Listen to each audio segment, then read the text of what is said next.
Hi guys, welcome back to my YouTube channel. நீங்கள் first time பார்க்குறதா இருந்தால் நம்ம சேனலை சப்ஸ்கிரைப் பண்ணிக்கோங்க. அப்படியே பெல் ஐக்கானையும் தட்டி விட்டுருங்க. அப்போ தான் நெக்ஸ்ட் போடுற வீடியோ உங்களுக்கு நோட்டிஃபிகேஷனில் வரும். இன்றைக்கி வந்துட்டு என்னடா ஒரு முள்ளு புதையில் போய் ஏதோ ஒரு கீரையை பறிக்கிறாங்களே அப்படின்னு பார்க்குறீங்களா? ஆமாங்க, இந்த கீரை வந்துட்டு எல்லா சீசன்லேயுமே கிடைக்காது. அதுவும் மாத்திரம் இல்லாமல் இது போனமே ஈஸியாக பறிச்சுட்டு வரக்கூடியதோ இல்லை மார்க்கெட்டில் போய் வாங்கிட்டு வந்து செய்யக்கூடியதோ கிடையாது. இது வந்துட்டு அலங்காட்டில் அதுவும் வந்துட்டு ரொம்ப ரேராக கிடைக்கக்கூடிய ஒரு கீரை வகை. இது வந்துட்டு ரொம்ப முள் அதிகமாக இருக்கக்கூடிய ஒரு கீரை. அது மாத்திரம் இல்லாமல் இது மழை பெஞ்சு ஒரு மாதம் ஆகக்கூடிய அந்த டைமில் மாத்திரம்தான் போய் பறிக்க முடியும். ஏன்னா இது அந்த சீசனில் தான் நல்லா துளிரும். அந்த துளிரும் போது அதனுடைய கொழுந்து இருக்குது பார்த்திங்களா, அந்த கொழுந்து மாத்திரம் தான் கலெக்ட் பண்ணிக்கணும். அது மாத்திரம் இல்லாமல் இது செடி வந்துட்டு நல்ல ஒரு வித்தியாசமான மணத்தோடு இது வந்துட்டு இருக்கும். அது மாத்திரம் அது இப்போ வந்துட்டு யானை ரொம்ப விரும்பி சாப்பிடக்கூடிய இது கீரை இது. அதனால் அலங்காட்டில் போய் பறிக்கும் போதோ ரொம்ப ஜாகிரதையாக போய் பறிச்சுக்கிட்டு வரணும். இதில் வந்துட்டு அதிகமாக இந்த மலைவாழ் மக்கள், அதிகமாக இந்த அலங்காட்டில் வாழக்கூடிய மக்கள் வந்துட்டு இதில் வந்துட்டு பறித்து அதனுடைய உப்பு தண்ணி மாதிரி வச்சு சாப்பிடுவாங்க. இங்கே பாருங்கள், இந்த கொழுந்து பாருங்கள் முன்னாடி தெரியுது. இந்த மாதிரி நல்ல துளி இருக்கணும். அப்போ இந்த மாதிரி கொழுந்து மாத்திரம் நம்ம கலெக்ட் பண்ணி எடுத்துக்கணும். இதில் வந்துட்டு நம்ம உப்பு சாறு செய்யலாம். இது ரொம்ப எனர்ஜெட்டிக்கான ஒரு கீரை. இது ரொம்ப ரேரு. இது அவ்வளோ சீக்கிரமாக கிடைக்காது. இந்த மலைவாழ் மக்கள் மாத்திரம் அதிகமாக அவங்களுக்கு தெரியும் எந்த சீசனில் இது துளிரும் அப்புறம் அப்படின்றத அவங்களுக்கு தெரிஞ்சிருக்கும். அப்புறம் அவங்க அந்த செடியை பார்த்து விட்ருப்பாங்க எந்த இடத்துல இருக்குது அப்படின்றது. அப்புறம் அதனுடைய வாசனை வச்சே கண்டுபிடிச்சிருவாங்க. பாருங்கள், இது மாதிரி கலெக்ட் பண்ணிக்கணும். பறிக்கும்போது ரொம்ப ஜாகிரதையாக இருக்கணும். ஏன்னா கைக்கு முள் கீறதுக்கு ரொம்ப சான்சஸ் இருக்குது. இது எல்லாமே முழுக்க முள்ளாலேயே கவர் ஆகிருக்கும். இது மாதிரி கலெக்ட் பண்ணிக்கணும். இந்த மாதிரி சின்னதாக கொழுந்து பறித்து கலெக்ட் பண்ணிக்கணும். வாங்க வீடியோக்குள்ளே போகலாம்.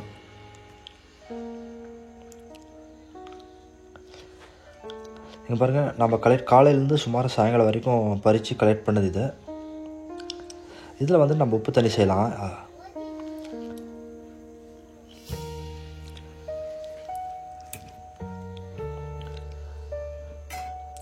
இது உப்பு தண்ணி செய்கிறதுக்கு நான் பச்சை பயிர் எடுத்துருக்கிறேன். நீங்கள் கொள்ளு கூட சேர்த்துக்கலாம். ஆனால் பச்சை பயிரில் செய்யும்போது ரொம்ப நல்லாயிருக்கும். லைஸாக பொன்னிறமாக வறுத்து எடுத்துக்கலாம். இதை வறுத்து செப்பரேட்டாக ஒரு பாத்திரத்தில் சேர்த்துக்கலாம். இப்போ தண்ணியை ஊற்றி நல்லா கழுவிக்கலாம். இதை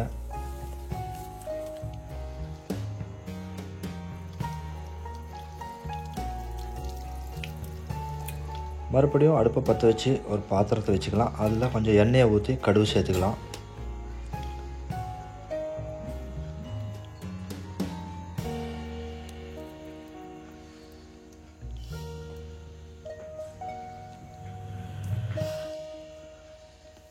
எண்ணெய் சூடாயிடுச்சு, கடுகு சேர்த்துக்கலாம்.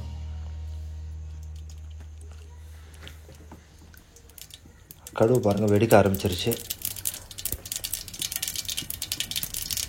இப்போ ஒரு பல், அதாவது ஒரு பூண்டு, வெள்ளை பூண்டை நல்லா இடித்து இதோட சேர்த்துக்கலாம். ஏன்னா இதில் வெங்காயம் சேர்த்துறதை விட வெறும் பூண்டு மாத்திரம் சேர்த்துக்கிட்டோன்னா நல்லாயிருக்கும், டேஸ்ட்டாக இருக்கும். இந்த குழம்பு, அதாவது உப்பு தண்ணிக்கு அதுவும் இந்த கீரைக்கு விசேஷமாக வெங்காயம் சேர்த்தக்கூடாது. வெங்காயம் சேர்த்தணும் அப்படின்னாவே இந்த ஒரு மாதிரி சல்லுன்னு ஆயிரும், டேஸ்ட்டே மாறி போயிடும். டேஸ்ட் அவ்வளோ நல்லா இருக்காது.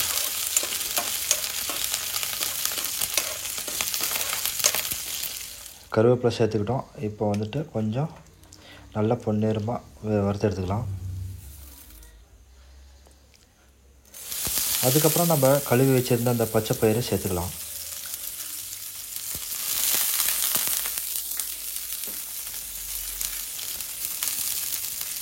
இந்த உப்பு தண்ணி செய்கிறது ரொம்ப ஈஸி தான். என்னென்னா அந்த கீரையை பறிச்சுட்டு வர்றது தான் ரொம்ப கஷ்டம்.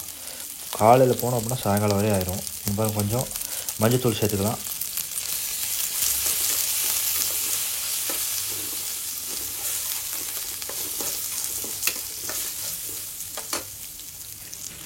அதுக்கப்புறம் தேவையான அளவு கொஞ்சம் உப்பு.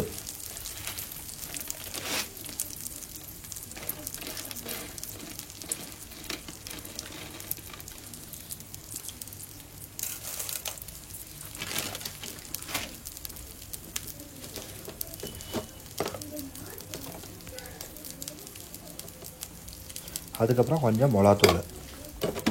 இவ்வளோ தாங்க இதுக்கு. இது நான் நல்லா எல்லாமே எண்ணெயில் கொஞ்சம் நல்லா அந்த பச்சை வாடை போகிறதுக்கோசரம் நல்லா கிளறி விடலாம்.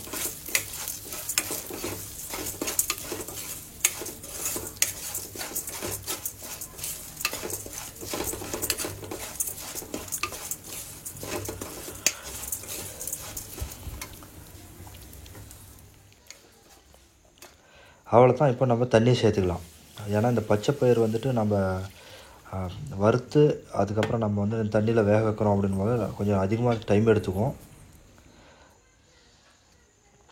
கொஞ்சம் தண்ணி அளவுக்கு கூட ஒரு அதிகமாக தண்ணியை ஊற்றி இதை வந்து வேக விடலாம்.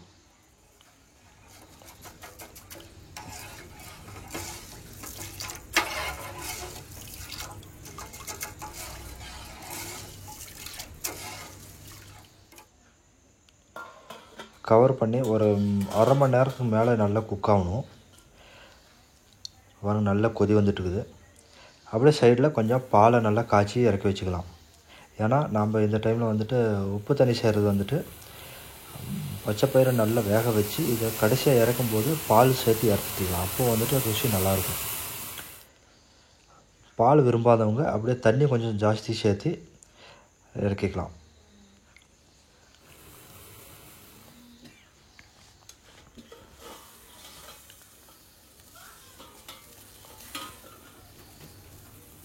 நம்ம ஊற்றின தண்ணி எல்லாமே பாருங்கள் நல்லா சுண்ட ட்ரை ஆயிடுச்சு. இப்போ வந்து நம்ம பச்சைப்பயிர் வெந்துருச்சு அப்படின்னு பார்க்கலாம். அட்லீஸ்ட் ஒரு 80% குக் ஆகணும்.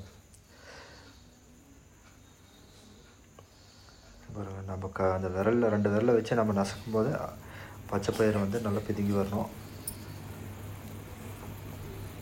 இப்போ வந்து நம்ம கொண்டு வந்த அந்த காட்டுக்கீரை, அதாவது அந்த முள்ளுக்கீரை, சீவலக்கீரை அப்படின்னு சொல்லுவாங்க கிராமப்புறங்களில், அந்த கீரையை சேர்த்துக்கலாம். இந்த கீரை வந்து வேகிறதுக்கு ரொம்ப டைம் எடுத்துக்காது. அதனால தான் இந்த பச்சை பயிரெல்லாம் நல்லா வெந்ததுக்கப்புறம் இந்த கீரையை வந்துட்டு ஒரு கடைசி ஸ்டேஜில் சேர்த்துக்கணும். அப்புறம் இந்த கீரை வந்து ரொம்ப எனர்ஜெட்டிக்கான ஒரு கீரை. நாம் எப்படி இந்த முருங்கைக்கீரையை ஹார்மோன் இன்க்ரீஸ் பண்ணுதோ அந்த லெவலுக்கு இந்த கீரையும் வந்துட்டு ரொம்ப ஹெல்த்தியான கீரை. நரம்புகளுக்கெல்லாம் நல்ல பலம் கொடுக்கக்கூடிய ஒரு கீரை. கண்டிப்பாக குழந்தைங்களுக்கு வந்துட்டு ஒரு தடவையாவது இதுக்கு கிடச்சிச்சு அப்படின்னா குழந்தைங்களுக்கு கொடுங்க. ஏன்னா ரொம்ப எனர்ஜி இருக்கும். அதுவும் இல்லாமல் இதுக்கு அலங்காட்டில் விளையக்கூடிய கீரை அப்படின்றதுனால இது வந்து எந்த மார்க்கெட்லையும் கிடைக்காது. எந்த கெமிக்கலும் ஆடடோ கிடையாது. இது வந்துட்டு யாருமே ஒரு தோட்டத்துலேயோ அப்படி விளைவிக்க முடியாது. கடவுள் கொடுத்த வரப்பிரசாதம் அப்படின்னு தான் சொல்லணும்.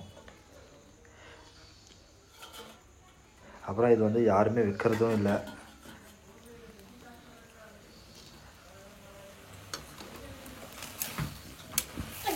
அப்புறம் ஃபுல்லாக ட்ரை ஆகிடுச்சு. இப்போ வந்து கீரை ஆல்மோஸ்ட் நம்மளுக்கு வந்து வெந்துருச்சு.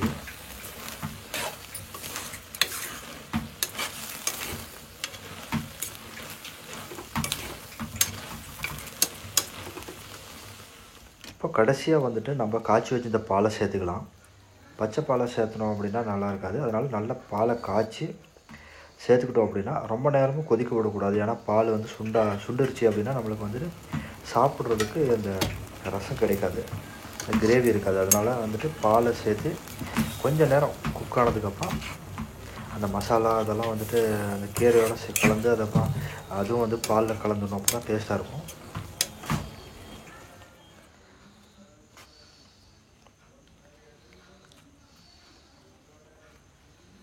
ஒரு 2 நிமிஷம் விட்டிங்கன்னா போதும். ரெடி ஆயிடுச்சு. இப்போ வந்து இறக்கி சைடில் வச்சுக்கலாம். இதை வந்துட்டு ஒன்று ஆரிக்களி, அப்படி இல்லை அப்படின்னா இந்த ஆரி ரொட்டி இல்லை சப்பாத்தி இந்த மாதிரி இதில் சாப்பிட்லாம். ஆனால் இது பெஸ்ட்டு காம்பினேஷன் அப்படின்னு சொன்னால் ஆரிக்களி தான். எந்த நான்வெஜ் குழம்பும் இதுக்கு பக்கத்தில் நிற்க முடியாது. அந்த லெவலுக்கு டேஸ்ட்டாக இருக்கும் இது.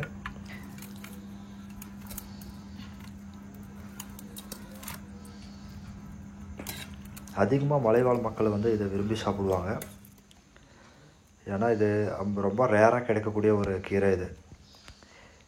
எங்க பாருங்கள், அந்த கீரை நல்லா வெந்துருச்சு. என் பையன் வந்து ரொம்ப என்ஜாய் பண்ணான் சாப்பிட்டு. சூப்பராக இருக்குதுன்னு சொல்கிற மாதிரி. நாம் சாப்பிட்டு பார்க்கலாம் எப்படி இருக்குதுன்னு. ஆரிக்களி, அப்புறம் அலங்காட்டு கீரை, அதாவது முள்ளுக்கீரை, சீவலக்கீரை அப்படின்னு சொல்லுவாங்க.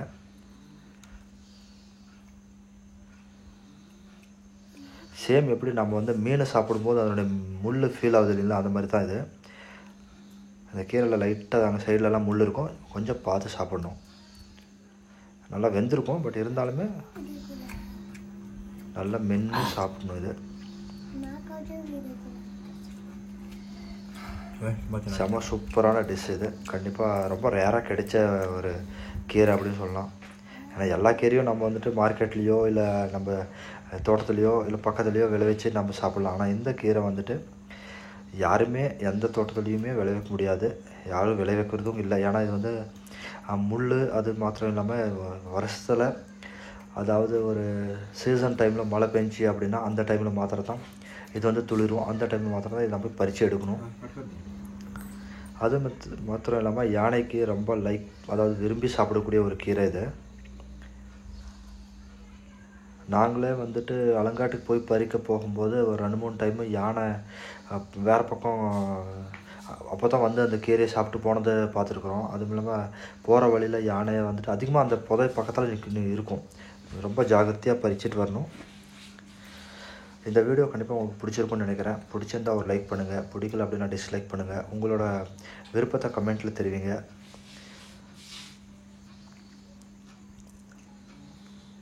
இன்னொரு வித்தியாசமான வீடியோவில் உங்களை சந்திக்கிறேன். அதுவரை உங்களிருந்து விடைபெறுவது உங்கள் மிஸ்டர் காளிப்போலி.